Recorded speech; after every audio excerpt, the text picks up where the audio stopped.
Hello everyone, welcome back to my mini blog. এটা ছিল অক্ষয় তৃতীয়ার দিন। অনেক দিন ধরেই মা বলছিল গঙ্গা স্নান করতে যাবে, তো তার কিছুদিন পরেই ছিল অক্ষয় তৃতীয়া, তাই ভাবলাম সেদিনই যাওয়া যাক। তো সকাল সকাল মানে ওই 11টার দিকে বেরিয়ে পড়ি। আর সেদিনের ওয়েদারটা না ভীষণ ভালো ছিল, একদমই বেশি রোদ ছিল না। স্নান করে মন্দিরে পুজো দিয়ে আসার সময় নিয়ে নিলাম এই কাকুর দোকান থেকে। অনেক দিন পর গঙ্গায় স্নান করে বেশ ফ্রেশ লাগছিল। তো তারপর দাদুর দোকানেও সেদিন পুজো হয়েছিল, তাই প্রণাম করে প্রসাদ নিয়ে চলে আসি বাড়ি এসে মা বাড়ির ঠাকুরকে পুজো দিয়ে খেয়ে নিলাম ফল প্রসাদ, যেটা দিদাই দিয়ে পাঠিয়েছিল। আর তারপর খেলাম ডালপুরি। এই দোকানে ডালপুরিগুলো এত পুচকি পুচকি করে আর ভেতরে ডালের পুর দিয়ে ভর্তি থাকে, ভীষণ টেস্টি লাগে খেতে।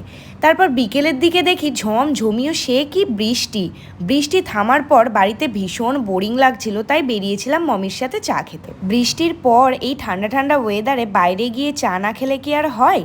তো তারপর চা খেয়ে আমরা গেলাম বিশালে, কিছু টুকিটাকি কেনাকাটা ছিল, বাট যাই এক জিনিস কিনবো ভেবে আর কেনা হয় আরেক জিনিস। তো যাই হোক, কেনাকাটা করে মমিকে বাড়িতে ড্রপ করে আমিও বাড়ি চলে আসি। তো আজকের মিনি ব্লগটা এই পর্যন্তই।